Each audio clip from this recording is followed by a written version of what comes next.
অবশেষে কুলতলিতে ফিরল স্বস্তি। ভোর রাত ৩:৩২ নাগাদ খাঁচা বন্দি হলো বাঘ। সবজি ক্ষেতের মধ্যে দুটি খাঁচা পাতা হয়েছিল বলে জানা যাচ্ছে। টোপ হিসেবে সেখানে রাখা হয়েছিল ছাগল, আর তাতেই খাঁচা বন্দি হয় বাঘ। বাঘের স্বাস্থ্য পরীক্ষা করা হবে, তারপর পরবর্তী সিদ্ধান্ত নেওয়া হবে বলে বন দপ্তর সূত্রে জানা গেছে। আজই বাঘকে গভীর জঙ্গলে ছেড়ে দেওয়া হতে পারে বা বাঘ খাঁচা বন্দি হওয়াতে স্বস্তি এলাকার বাসিন্দারা। তারা জানান, মাঝে মধ্যে বাঘ এলেও এভাবে একেবারে লোকালয়ে চলে আসেনি বাঘ। খুবই আতঙ্কের মধ্যে ছিলেন তারা। বাঘ খাঁচাবন্দি হওয়ার খবর পেয়ে বাড়ির বাইরে এসে ভিড় জমিয়েছেন অনেকেই। রবিবার রাত থেকে দক্ষিণ ২৪ পরগনার কুলতলি ব্লকের মইপিট বৈকুণ্ঠপুর গ্রাম পঞ্চায়েত এলাকায় বাঘের আতঙ্ক ছড়িয়েছিল। স্থানীয় বাসিন্দারা সেখানে বাঘ দেখতে পান। তারা খবর দেন বন দপ্তর ও থানায়। খবর পেয়ে ঘটনাস্থলে পৌঁছয় বন দপ্তরের কর্মীরা ও কুলতলি থানার পুলিশ। বাঘটি যাতে কোনোভাবেই রাতের অন্ধকারে গ্রামের মধ্যে ঢুকে পড়তে না পারে তা নিশ্চিত করতে নগেনাবাদ ৯ নম্বর মুলার জেটি ঘাটের কাছে গ্রামের দিক বরাবর লাইলনের জাল লাগিয়ে দেওয়া হয়েছিল। এরপরই রাতে গ্রামে বাঘ না ঢুকলেও সকালে খবর মেলে যে লাইলনের জালের আশেপাশেই রয়েছে বাঘ। সেই মতো বাঘকে বন্দি করার পরিকল্পনা করা হয়। স্থানীয় টাইগার টিমের সদস্যরাও বাঘকে বন্দি করতে গিয়েছিলেন। স্থানীয় সূত্রে খবর, সেই সময় টাইগার টিমের এক সদস্য গণেশ শ্যামলের ওপর বাঘটি হামলা চালায়। কামড়ে ধরে ঘাড়। সহকর্মীকে বাঁচাতে দলের বাকি সদস্যরাও লাঠি দিয়ে বাঘকে আঘাত করতে থাকেন ক্রমাগত। তাতেই বনকর্মীকে ছেড়ে জঙ্গলের মধ্যে ঢুকে পড়ে বাঘটি। আহত ওই বনকর্মী সিকেএম হাসপাতালে বর্তমানে চিকিৎসাধীন রয়েছে বলে জানা যাচ্ছে। রবিবার বিকেলে স্থানীয় বাসিন্দা রাজকুমার সাপুই নামক এক যুবক জেটিঘাটের কাছে বসেছিলেন। সেই সময় শ্মশানঘাটের কাছে একটি বাঘ ঘোরাঘুরি করতে দেখেছিলেন তিনি। গ্রামে ফিরে সে কথা জানাতেই এলাকায় আতঙ্ক ছড়িয়ে পড়ে আবারও। এরপরেই গ্রামের লোকজন গ্রাম লাগোয়া জঙ্গলের দিকে যান লাঠি সোঁটা নিয়ে। সেখানেই তারা বাঘের পায়ের ছাপ দেখেন। তারপরেই খবর দেওয়া হয়েছিল বন দপ্তরে। এই বিষয়ে আরো কি জানা যাচ্ছে দেখুন বিস্তারিত 24 আওয়ার্স আরামবাগের। তাড়াতাড়ি চলে আসুন। মানে এই পাটটা খুলে দিন, এই পাটটা দিন, একটুখানি দেন না, 10 এই সেকেন্ড পাটটা দেন দিন, না। এই পাটটা দিন, এই লাইট এবারে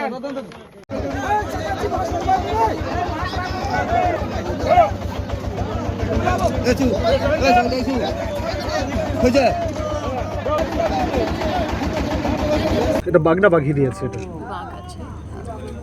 কত এজ আছে, কিভাবে এটা কখন ধরা পড়লো? আমাদের ডক্টরবাবু প্রিলিমিনারি যেটা চেক করে বলেছে, তো মেল আছে, পূর্বাস মেল আছে, অ্যারাউন্ড 10 ইয়ার্স এজ হবে, 3:30 নাগাদ ধরা পড়েছে।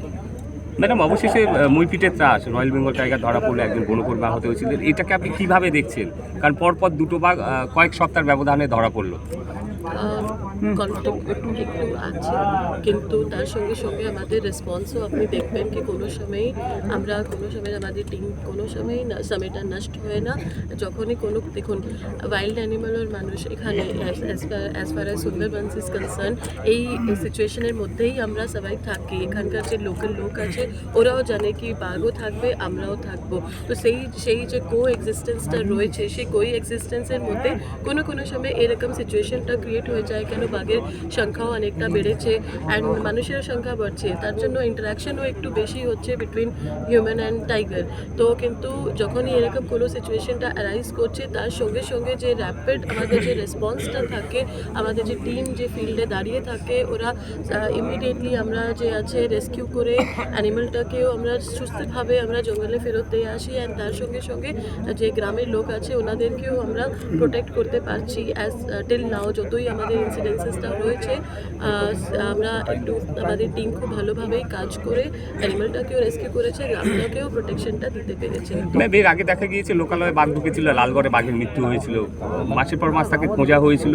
কদিন আগেও আমরা দেখেছি এরকম বাঘ চলে এসেছে, জিনাতকে ধরা হয়েছে খুঁজে। সেই জায়গায় প্রায় 15 ঘন্টার মধ্যে আপনারা সুন্দরবনের লোকালয়ে ঢুকে পড়া বাঘকে ধরে ফেললেন, ক্যাচ করলেন। এটা কত বড় সাফল্য সুন্দরবনের বনকর্মীদের ক্ষেত্রে?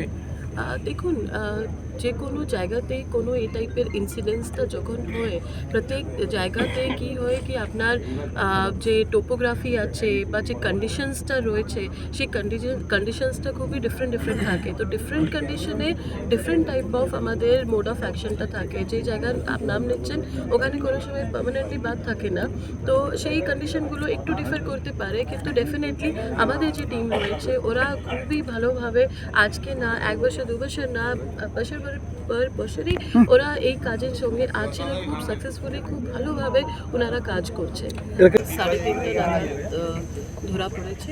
এখন প্রিলিমিনারি চেকআপটা হবে, চেকআপটা করার পরে যে আমরা দেখি ডক্টর বলবেন কি না কমপ্লিটলি ফিট আছে টু রিলিজ, তারপরে আমরা এটাকে as per instructions of senior officer আমরা বাঘটাকে রিলিজ করব। দাদা এবিপিটা উঁচু করে দাও। ডিসাইড করে দিই। বাঘটা বয়স কত আছে এবং মোটামুটি 10 বছরের মতো আছে, পূর্ণবয়স্ক আছে, মেল আছে। ও কি যে সন্তানের পরে মন বসছে না, প্রচুর পরিশ্রম করেও আপনি আশানুরূপ পারিশ্রমিক পাচ্ছেন না, যার ফলে আর্থিক সংকট আপনার জীবনে দুঃখ এবং চাপের ছায়া ফেলেছে। দেনার ভারে জর্জরিত স্বামী স্ত্রীর মধ্যে প্রতিনিয়ত ভুল বোঝাবুঝি বেড়েই চলেছে। নতুন বাড়ি কিনেছেন, কিন্তু সেই স্বপ্নের বাড়িটা যেন আরও দুর্ভোগ নিয়ে এসছে আপনার জীবনে। আপনি ভাবছেন সস্তায় পাওয়া বাড়িটা নেওয়াটাই কি সঠিক সিদ্ধান্ত ছিল? এমনই সব দ্বিধাদ্বন্দ্ব এবং জীবনের কঠিন মুহূর্তে আপনাকে সঠিক পথে পরিচালিত করবেন আন্তর্জাতিক খ্যাতিসম্পন্ন স্বর্ণপদক ও স্বর্ণ মুকুটপ্রাপ্ত ডক্টর অজয় শাস্ত্রী। তিনি শুধু আপনাকে পথই দেখাবেন না, আপনার জীবনে সত্যিকারের সুখ, শান্তি, ঐশ্বর্য, অর্থ যেন সঠিক সময় আপনার কাছে পৌঁছে দেয় সেই দায়িত্বও নেবেন। তাঁর অভিজ্ঞতা এবং জ্ঞানের আলোতে আপনার জীবন হয়ে উঠতে পারে নিরুদ্বেগ ও সমৃদ্ধির পথে ধাবমান। তাই আর দেরি নয়, স্ক্রিনে দেওয়া নাম্বারে এখনই ফোন করে ডক্টর অজয় শাস্ত্রীর সাথে যোগাযোগ করুন। কে জানেন, হয়তো একটিমাত্র ফোনই আপনার জীবনকে বদলে দিতে পারে।